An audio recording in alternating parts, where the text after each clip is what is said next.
Welcome back to another episode of the Seattle Sports Show where we love Seattle pro sports. I'm your host, Mikey, and today we are finally getting to our mock draft series.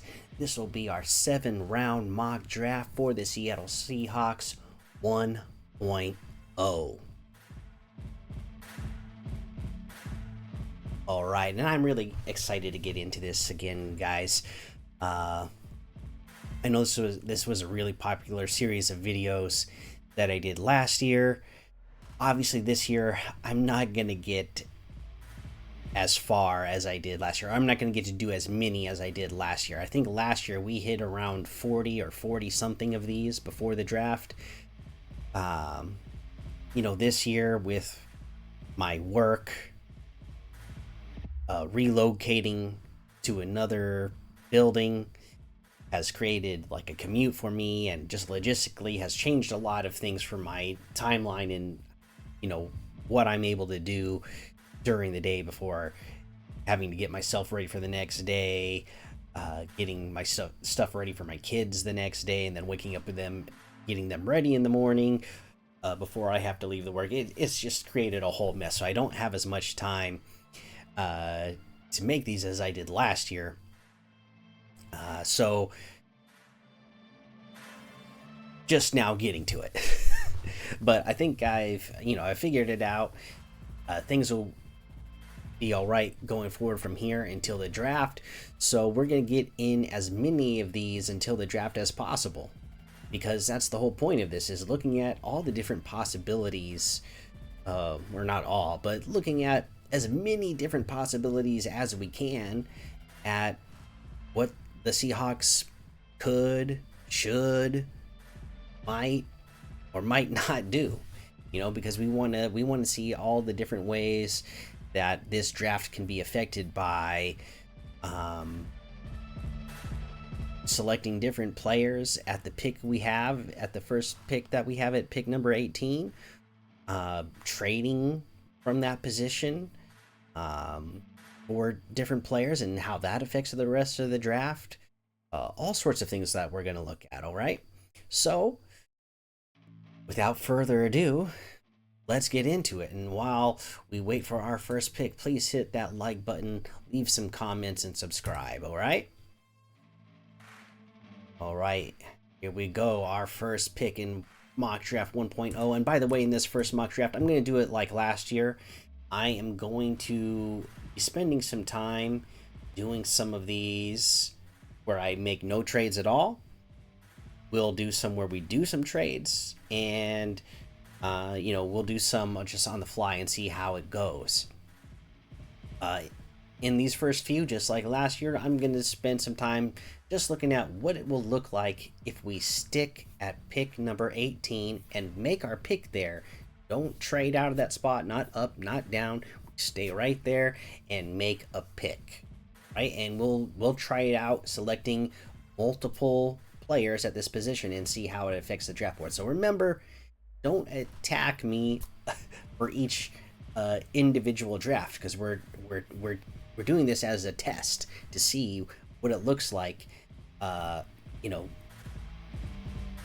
Trying different things out and see how it affects the rest of the draft and how much we like it or how much we don't like it.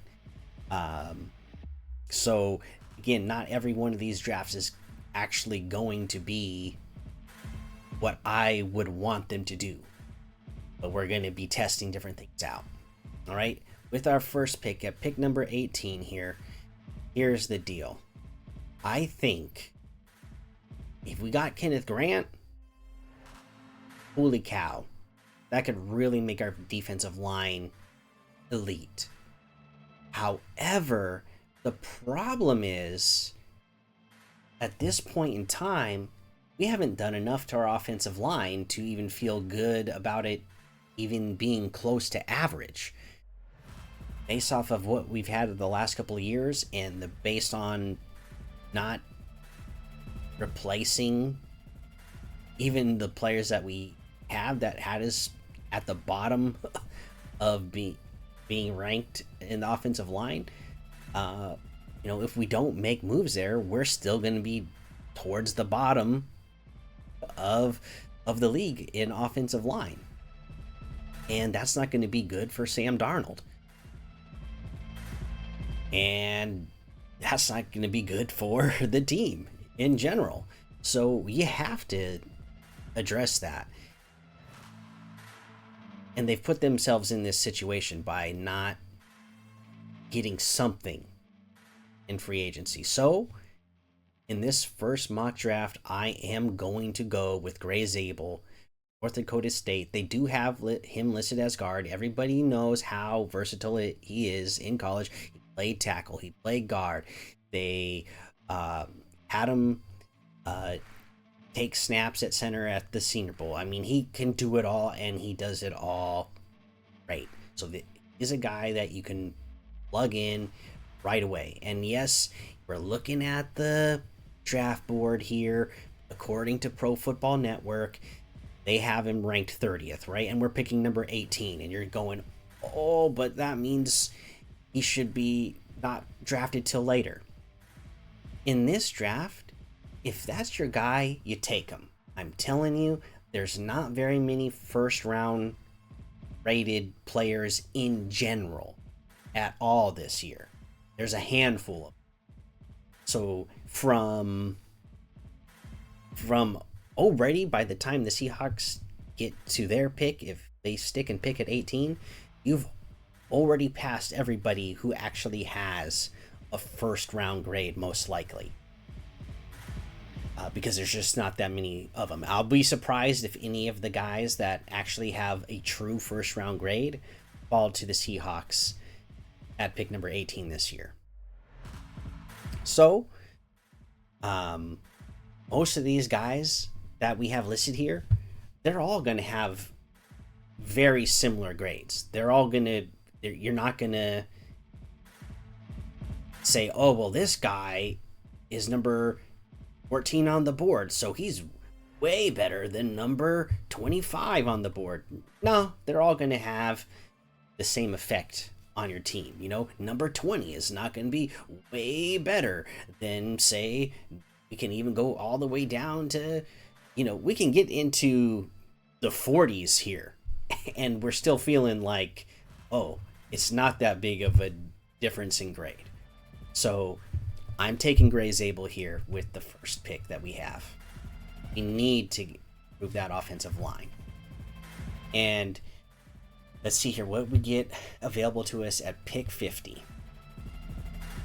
All right. So, again, here's the thing. We had to address that offensive line. In my opinion, based off what I've heard coming out of reports out of, you know, a bunch of beat writers writing about the Seahawks, I think they believe in Olu Oluwatimi. I think they believe in Christian Haynes, and that those guys are good enough to play the position and good enough to be developed. All right, I think Olu Oluwatimi, I already think he is a good center. I you know, he's not elite, but I think he's good, and I think they think that their system is going to help improve the play of players like Olu Oluwatimi, get Christian Haynes on the field and make him look like a better player, as to opposed to last year where he could, you know, barely get on the field. So I feel like for them, they're going to go after Gray Zabel, and that they feel like, okay, we've done our job. We've got two, you know, fringe top 10 tackles on the team already. We've now addressed our left guard, and now we feel like we've got the system and we've got the coaches in place to get our center and right guard, you know, at least to average. You know, so I don't think they're going to be going heavy offensive guard like a bunch of picks in a row. with their first 5 picks in the draft. So, with that in mind, the next pick I am giving to the Seahawks, they are going to select cornerback out of Ole Miss, Trey Amos. You can see he's got 6 foot, 195 pounds. Again, as you see here, it says excelled against SEC competition. And I think this is the kind of guy that is going to help shore up the depth at corner for the Seahawks right now, because we're not having it, and we're not sure if Rick Woolen really is a Mike Macdonald guy. With as good as he is in coverage, it seems to be a back and forth situation where we don't know if he plays as physical as Mike Macdonald would like, and if that's going to be something Mike Macdonald wants to have around long term.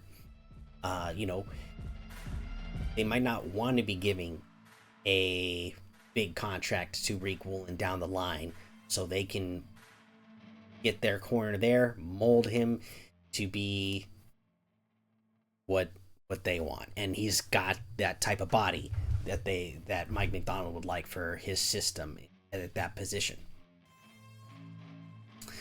So again, they're going with Trey Amos at pick 50, and then a couple picks later at pick 52, where I'd like to go. Again, we talked about it. Maybe Kenneth Grant could help make that defensive line become elite. That is still something that they could look at at this position. And then at this position, I think they decide to go, okay, we drafted Byron Murphy last year, and he played well, but he did not produce like a lot of people were telling me he was going to produce. You guys watched me on the previous channel last year when I did these, and what I gave the grade I gave for last year's draft. Right, a lot of you were telling me that this guy was supposed to be Aaron Donald. I didn't see it, and yeah, we definitely didn't get that kind of production. I will say that he is a very good player, but yeah, nowhere near what Aaron Donald gave. Right, so to get Byron Murphy closer to that kind of production, like we're hoping, you can get a big nose tackle so that Byron Murphy can move around that defensive line more, along with Leonard Williams, and make offensive lines for opposing teams like just so frustrated and confused on what is going on. So you get a Deion Walker, defensive tackle out of Kentucky, a big 6'7", 331-pound man, and a guy who can actually get in the backfield, can actually disrupt a little bit at that size.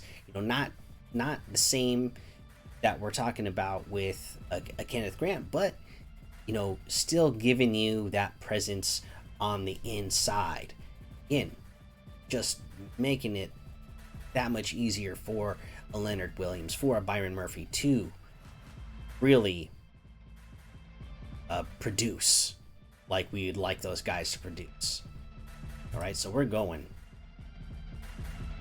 there. And then at pick 82, right, let's see what is available to us out in this. Okay, there's a few right off the top that I see.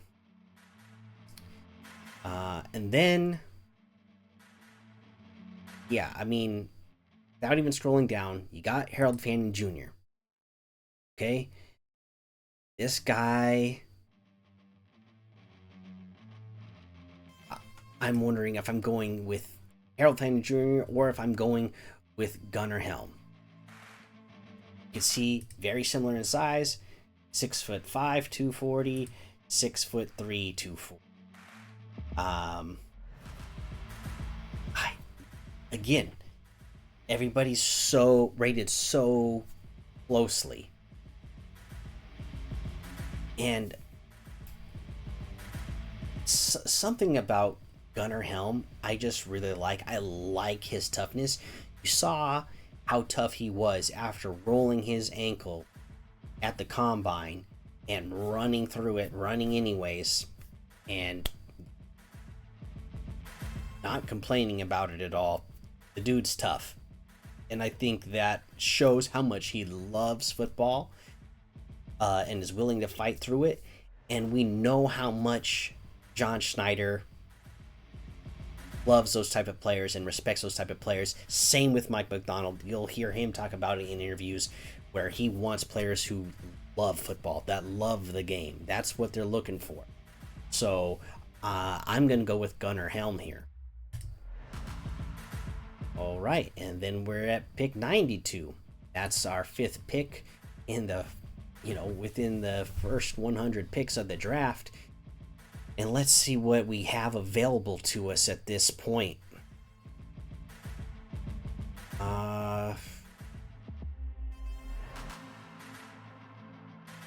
Yeah, I'm going to keep scrolling down. Ooh, here's a guy right here that I could really like. Torrey Horton, 6'2", 196-pound wide receiver. And my goodness,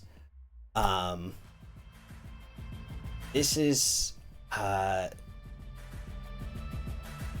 guy that you could really pair up well with JSN, Cooper Kupp. He's a speedy guy. He could be learning from somebody like a MVS who's already been in this system and learn his role in this system. For me, I really like that at this pick. So that's where we're going based on what I'm seeing here. Yeah, that's where I'm going to go. Then we're going to pick 137. Let's see how this falls to us. Okay, at pick 137 here. Now, this is our lone pick in the 4th round, I believe. Is that right? Yeah, because then we have a first, 2 seconds. There's the 4th, 5th, or 2/5, right? 6 and 7. That's how it works. My math is all off. Anyways, let's see what we're gonna do with this pick.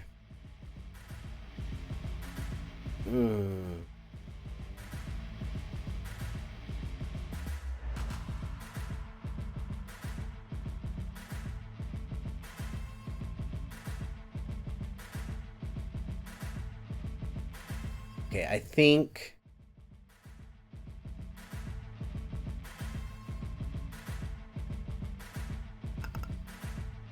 a lot of people are not gonna like me for doing this, especially they see some other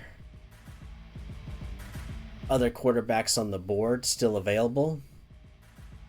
But there's something about a quarterback who has production throughout their career, their college career, who has accuracy throughout their career, who has played a bunch of games that I like.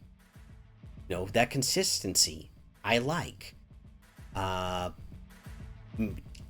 talking about a guy that probably is just going to be a backup, but at least you would feel good about him being your backup. Because do we feel good about Sam Howell being our backup? As much as I thought it was a great trade for him, I think I was wrong. That is something that I got wrong. I thought, oh yeah, this guy's gonna be a good backup, maybe a guy you develop. And what we're seeing out of Sam Howell so far, it's not looking like the case. And I think a guy that could step in and he'd be good right away as a backup, you could trust him coming in right away. And maybe he never, gets above that. But at this point, you're paying him cheap anyways. So I wouldn't feel bad about it, and I would be willing to take the chance to see how that goes. So I am scrolling down here. I know I saw the name.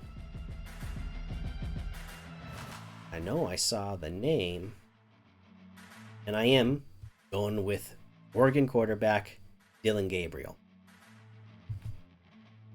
Also think about the system they're running. You maybe just heard Brock Purdy in an interview talking about how he's too short. He cannot even see over his offensive line. But because of the system they run, he knows that he's just supposed to throw it to a spot, and he trusts that his receivers are going to be there. Well, what do you think Dillon Gabriel's going to do in the same system, in a similar system that Kubiak's running? It's going to be the same deal.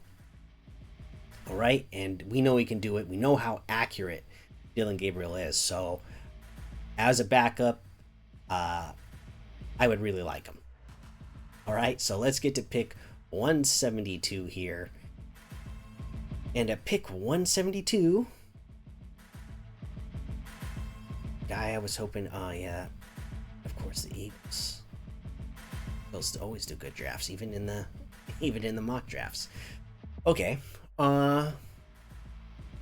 still a guy available at the position, actually, that I was thinking I was going to take. There's still a guy available there that I still like, that again could come in and give you some more depth at the position, give you another player to hopefully help develop at the position, maybe could become something. The center out of USC, Jonah Monheim. All right, again, a guy, you're getting him in here, you're developing him. You know that he's got the athleticism to play in this system, so he's a good fit. And you need more bodies if you can. Like I said, I have a feeling that they're not gonna go as heavy at it in the beginning like we all might want or hope, but from what I've gathered, I feel like that is going to be their plan. Okay, so let's see here. Pick 175 now.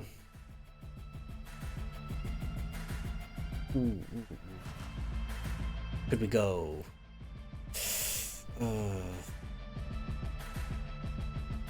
Can we go?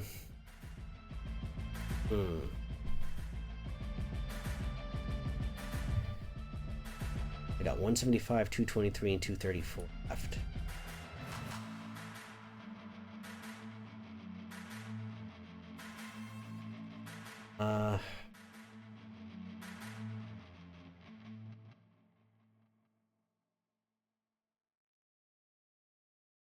Okay, here we go. We need the bodies. We need them in there. Here's another guy I really like that is available later here in the draft.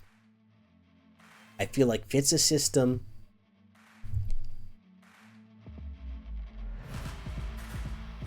And again, who knows? Maybe he's another, even one of these guys, just like last year. You have a late round pick who is, again, because we don't have the greatest talent on our offensive line. We could have another guy this year who we're getting in a fifth round pick here, late fifth round pick, where we're saying this guy might come in here and actually be competing for a spot on this line. Let's go get Joshua Gray out of Oregon State. All right, now we're into round 6. We're looking at pick... Oh, I guess we're in round 7. Pick 223. Oh, yeah, this is the one we back with. Okay. 223 now. Right off the bat. See the guy I want already. Let's get him. Running back, Hillel Mullings out of Michigan. 6'1", 226. He's your big guy. This guy could be a guy that you use in two running back sets, short yardage situations. Maybe even have him come in and do some fullback sometimes when you want a player to play fullback. So we know that they said they're going to be using fullback, and we don't have one, so that's a guy that could help fill that for you. All right, and here is a guy that late in the draft, I feel like you pick this guy to develop him. Again, he's going to be down this far because of his age, right? He did his mission, and that has him much older than the rest of the players in the draft. I think this guy's like already 27 years old. Tyler Batty, a fifth-year senior from BYU. But not only is a fifth-year senior, he's also a fifth-year senior who did his like 2-year mission as well. So he's pretty old, I believe. For coming out of the draft anyways. So he's a guy that, to me, I think has a high floor. So you get him, you know he can be a good rotational piece, boom, just like that, right out the gate, and he's going to help out the team right away. We know we went out and got DeMarcus Lawrence. We know that, Mafe and Hall are still here. We know that they reworked the deal with Uchenna Nwosu, save cap space on that, and are able to keep him here. He might not be back right away, though, so you get a Tyler Batty, and he's going to be, again, fitting in that rotation in this system right away. So you get Tyler Batty, and you feel good about it. And you filled out your roster here. You filled out the deal of getting that starting guard that you want. Got a cornerback to help develop right away, a guy that maybe fits into your system as a starter right away, or is at least competing for that right away, and hopefully by year 2 is developing into that, again, depending, especially not knowing what they decide they want to do with Reek Woolen in the future. Deion Walker getting in there, setting that big anchor in the middle to help Leonard Williams, and Byron Murphy really wreak havoc. I mean, Byron Murphy, I'd love to see him reach even just a little bit of that potential everybody was telling me he had, and everybody was telling me he was going to be out the gate. And again, somebody like a Deion Walker could help that. Gunnar Helm, again, need tight ends in this system. I think he could be, he could be a guy that been there, good receiver, good blocker. I don't know if he ever develops into the number 1 tight end, but he's a guy that would definitely be your number 2, could compete with that. And, especially the amount that we're paying a Noah Fant, they're not going to give that kind of contract again, and he's not producing at that level, right? So if you decide you want to move off of Noah Fant, maybe even as soon as this year, you might have Gunnar Helm take that place, right? Torrey Horton, again, we got rid of DK. Here's a guy, a bit, good sized, speedy guy to come in and replace that, who's young, right? MVS, he's that speedy guy, all speedy guy, but he's already older. Torrey Horton is a guy that's going to come in here and develop and, hopefully develop into being that replacement and being that other player across from JSN that helps JSN really reach his full potential in this system. Dylan Gabriel, again, I like that. I know a lot of you aren't going to. A lot of you are going to say a 5'10 quarterback. Don't want it. But again, I'm going to take somebody who has been consistent throughout their career, who's had accuracy throughout their career, versus a bunch of people who have had streaks in their career. You know, when you have streaks, that means you're inconsistent. And I want my backup to be consistent. I want to know what I'm getting when my backup is in there. Even if it's not, the potential of, oh, well, we might get something great this game. I want to know that we're for sure going to get something good. I don't want the potential of, oh, well, we're going to get something horrible. Because that's what we have right now, right? And we already have a guy like that. So do I really need to go use draft picks on somebody like that? I don't think so. Again, Jonah Monheim, somebody in there developing. Joshua Gray, I actually really like that guy. Could be a guy that competes for a starting job, in the near future. Hillel Mullings, big running back, and maybe even some fullback out of that guy. Tyler Batty, high floor, gets you some more depth and rotation in that edge position, which you need, especially with the Uchenna Nwosu dealing with coming back from another injury. You want somebody with that high floor in that position to join the team right away. I think that's what you get out of them. So there you go. That's the draft. Let me know how you would feel about that if that was the way it played out in real life. Again, don't judge me as the drafter. We are judging the situation here. We're going to do a ton of these.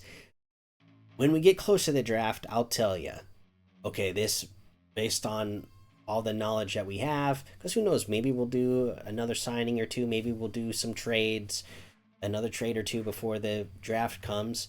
There's still things between now and the draft that might happen that might affect what I think they should actually do. So when we get to that point, I will do a couple of these and say that's what I want them to actually do. Now we're just testing things out. So in this test run, if this is what happened, if it played out this way, what grade would you give the Seahawks? Let me know. Right? All right, so there you go.